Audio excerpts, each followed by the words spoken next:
What's up, everyone? It's Doug the Dog Guy and Turkey Bird here. And it's Michelle from DogCo Launch. Deciding which services to offer and how to go about them can be one of the most challenging parts of starting a new pet care business. And this is something that both Michelle and I talk a lot about. You know, I am kind of known for my pet sitting services and for my team of pet sitters. And I'm known for building on-demand dog walking businesses. Specifically, I had a business of 25 dog walkers. We offered on-demand dog walking in Winston-Salem, North Carolina. And while Doug and I had very different businesses, we also both know there's so many pros and cons to both models, and that there are a lot of different reasons you might pick one model over the other.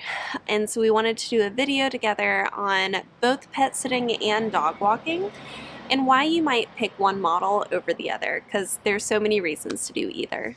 Before we get into it, I want to mention that this is the first of a series of videos that Michelle and I are going to be putting out, and the videos are going to be coming out on both of our channels. So be sure to subscribe to both of our channels so you don't miss out on any of this content, and follow both of us on Instagram while you're at it. So I wanted to start with clarifying, because I offered on-demand dog walking in my business, but I actually started with a full-service pet care business. I launched in 2017, and in 2020, we ended up niching down into daily dog walking only, and then scaling from there. So I want to talk about a few reasons that we did that.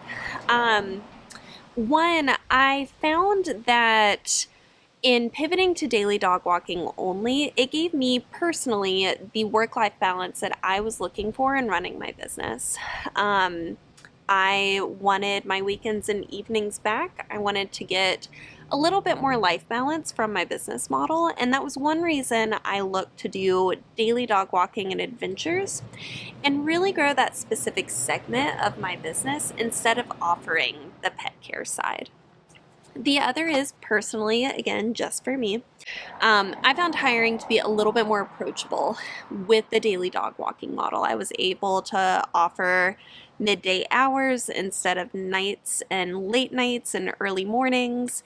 And I found this to be a little bit more compelling with the hiring demographic that I was looking to work with. That doesn't mean there aren't merits to offering pet sitting. Just for me and the opportunities I saw in my community, daily dog walking and adventure services made sense as the service that I wanted to scale. I actually agree with everything that Michelle just said, and I have actually been on a mission to transition my pet sitting business to more of a dog walking model for the last couple of years, but it's been a little bit challenging.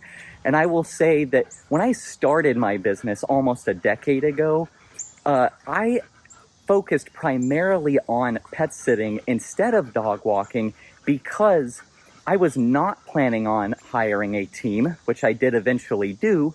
And I also just didn't even understand the importance of having recurring revenue coming into your business or anything like that.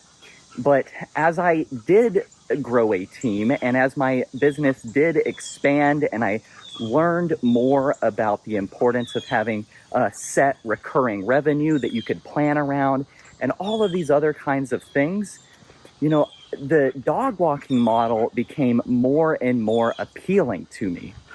And this is something that was a little bit challenging for me personally, because I am an avid traveler myself and a bit of a nomad and a free spirit, I guess you could say. So I've always been passionate about helping people take the vacations that they have always wanted to take through my premium pet sitting services. I've always viewed daily dog walking as more of a way to help people work longer hours and stay in the cubicle more, which is something that I am not passionate about. However, there's pros and cons to everything. And as I said, you know, as my business has grown and evolved over the years, dog walking has become more and more appealing over pet sitting. But that being said, the key takeaway for all of y'all here is to find where your passion intersects with a business that is viable. You know, doing a service that you're not passionate about just because it is a good business plan is not going to be a good route for you. And conversely, doing something that you are passionate about that does not make for a good business plan is not going to be the best route either. You really need to take the time to find where your passions and a profitable, viable business all intersect. And just remember that there are a lot of different ways to go about all of this. And I hope that that's what you'll see from what Michelle and I are saying here. Doug just brought up some really fabulous points, and it really does come down to what you want out of your business. I think that's a super critical component of this entire conversation is what you want to offer and what makes sense for your community and what you specifically are skilled at. And, you know, one thing Doug and I have in common, he's one of my favorite people, is that we both love to travel. I'm a huge traveler myself, both domestically and internationally. And so there's a huge need for this entire spectrum of services, the travel care, the pet care, the boarding.